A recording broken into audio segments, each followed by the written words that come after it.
So is anyone going to talk about this right here? This is Erika with Yair Netanyahu, Bibi Netanyahu's son. And now suddenly she's on Fox News speaking Hebrew, telling Candace Owens to stop. Stop what exactly? Asking questions? Covering the story, exposing Candace Owens just made one of her boldest claims yet. And this time, it reaches far beyond Erika Kirk. The story suddenly brings in Benjamin Netanyahu's son, catching many off guard. According to Candace, there's alleged evidence suggesting Erika may have once been pregnant by him, though this remains unconfirmed. But this is where things shift. That claim alone pushed people to revisit old interviews, posts, and timelines. Candace didn't go into full detail, yet the suggestion was enough to spark serious debate. And she rarely gets this specific without believing there's something behind it. Things where, again, he would walk through the door and drop his bags. Daddy's home. Take his phone Friday night, Shabbat Shalom, throw it in the table. Charlie and I have always been very clear on our stance. Israel. Now, resurfaced clips and photos showing Erika in the same circles as Yair Netanyahu before her marriage to Charlie Kirk are being viewed differently. The same question keeps coming up. Was that rumor ever real? And why hasn't it been addressed publicly? Then everything changed again. One photo resurfaced and quickly became the center of attention.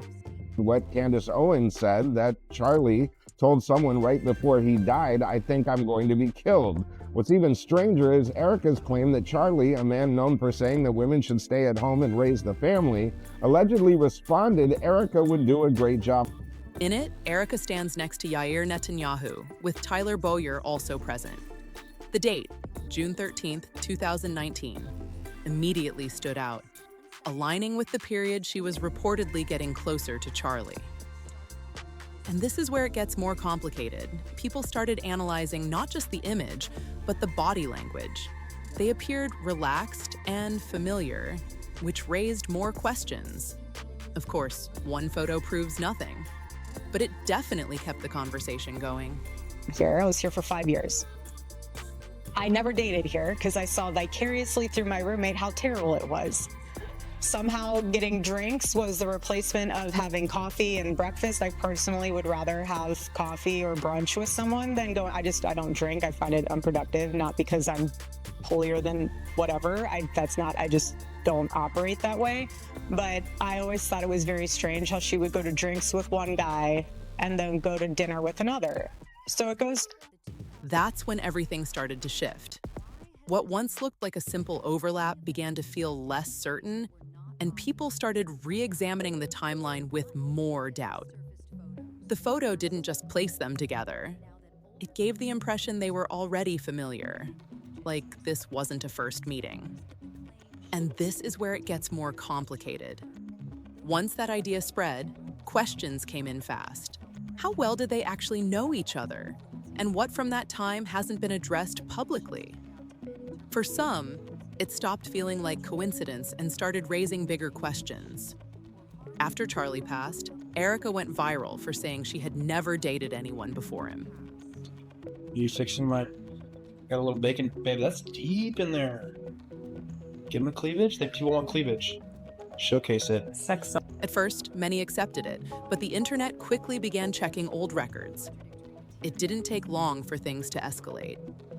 Archived clips, posts, and photos resurfaced rapidly, with some users pointing to specific content they believed didn't fully match her statement. But this is where things change. As more material appeared, the tone shifted. What started as small doubts began to feel more serious, with critics highlighting clips and saying, "This does not match what she said." At just within 48 hours before Charlie passed away, his top Jewish donors were pulling funding from him, demanding that Charlie take their name off of the building that they had donated to Turning Point. I guess I can figure out who that is. How many people could have donated the building. And then once Charlie was killed, they said, never mind, put it back on the building. Okay. Charlie himself had alluded to a tremendous. And as more examples stacked up, the conversation only grew louder. That buildup is what really pushed things forward. the conversation moved beyond just her dating history and started connecting to a bigger picture. For some, the question became simple. If parts of the story feel unclear, what else might be missing? With the Yair photo already getting attention, the pressure only grew. People began comparing timelines, past statements, and old connections all at once, trying to see what actually lines up. Clip from Erika's Megyn Kiley interview, where she claims in it the now famous billionaire donor meeting, that same meeting where Charlie was allegedly offered $150 million and a trip to Israel. Bibi himself was on the phone and asked Charlie in one of his first questions, what would TPUSA do if something happened to you? Now, in hindsight, that question sounds less like strategy and more like... Then the focus shifted again. Why are all these details only coming out now? That question alone made many take a closer look. One name that came up early was Cabot Phillips, a close associate of Charlie Kirk. A resurfaced post showed Erika and Cabot at a painting session with the caption, "Yes, we are that couple that gets painting lessons together." And that wording caught attention fast. But this is where things change. Another name appeared, Tyler J. Massey. Footage of them auditioning together showed a natural, familiar dynamic. And this is where it gets more complicated. It didn't look random. Then more polished couple-style photos surfaced, raising even more questions. At that point, critics started questioning whether her statement about never dating before Charlie fully matched what was already online. What stood out most? None of it was hidden.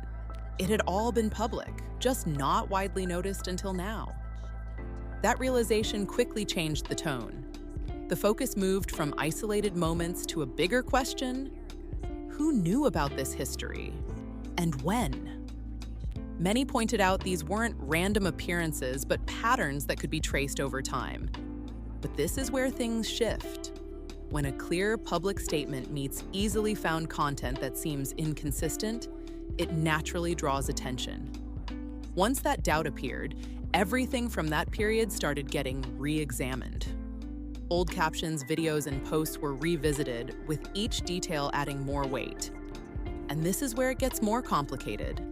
With the Yair Netanyahu photo already raising questions, some now believe there may be a larger pattern, leading to one key question. Why did this only gain attention now? That's where speculation starts to grow. Not from confirmed facts, but from questions about timing. For many, the timeline has become the main focus. But this is where things change. An old 2015 rally clip resurfaced, bringing new attention. Erika appears in it alongside Tyler J. Massey, which wasn't surprising at first. What stood out was the group dynamic. They seemed relaxed and familiar, and some described it as a close-knit vibe. At the time, it didn't spark much discussion. And this is where it gets more complicated. With the 2019 photo involving Yair Netanyahu back in focus, people began revisiting older clips with fresh eyes. Moments from different years are now being compared side by side. As those timelines lined up, the conversation grew. It shifted from isolated clips to a bigger question. How do public statements match what's been seen over time? Some commentators now say there are too many overlapping connections to ignore, while others are carefully comparing dates and events. Instead of clearing things up, each detail seems to raise more questions. And that's when Candace Owens' earlier claims started gaining attention again. But this is where things change. The focus shifted to whether these repeated appearances point to something bigger. If they're connected, it raises questions about how everything fits into the same timeline, and what might have been happening behind the scenes. At first, Candace's comments were brushed off as just another political clash. It seemed like something that would fade quickly, but that didn't last. And this is where it gets more complicated. As more photos, clips, and timeline comparisons surfaced, some people began taking a closer look. What once sounded dramatic started being examined more seriously. Still, opinions are split.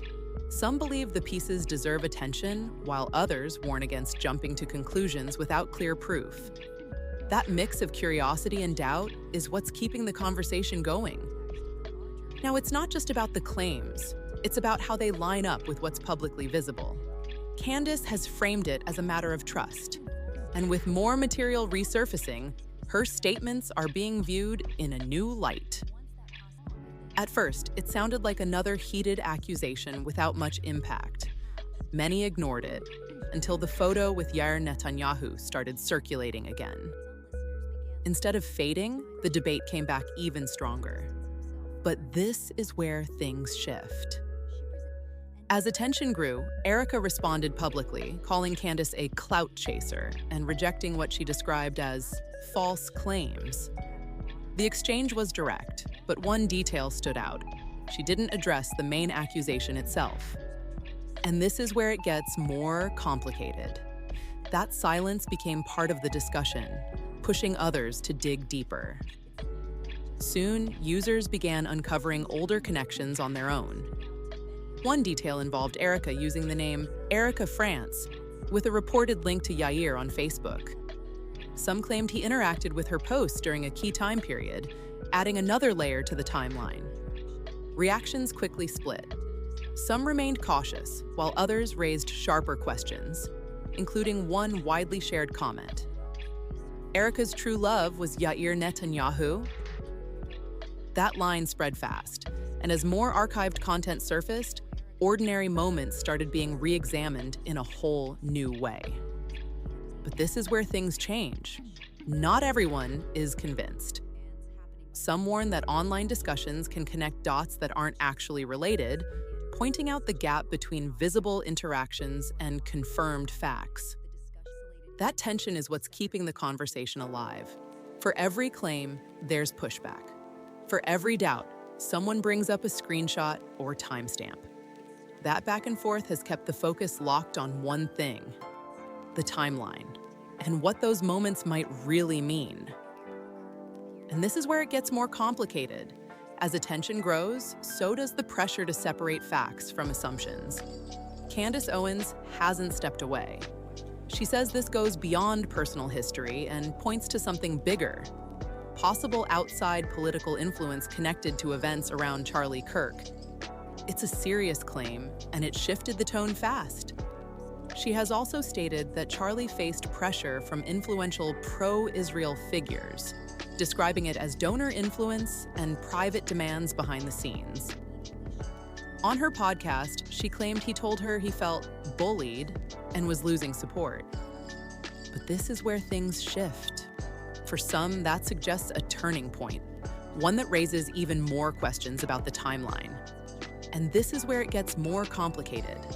With Erika being discussed alongside Yair Netanyahu and appearing in the same circles years before Charlie, some are now rethinking the entire timeline.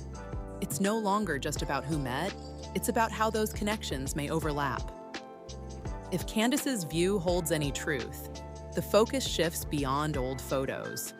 It becomes about possible pressure, influence, and how past connections fit into a bigger picture. Seen this way, the 2019 photo carries more weight. Not as proof, but as part of an ongoing debate. What do you think? Something deeper or just overanalyzing? Let me know below, and don't forget to like and subscribe for more.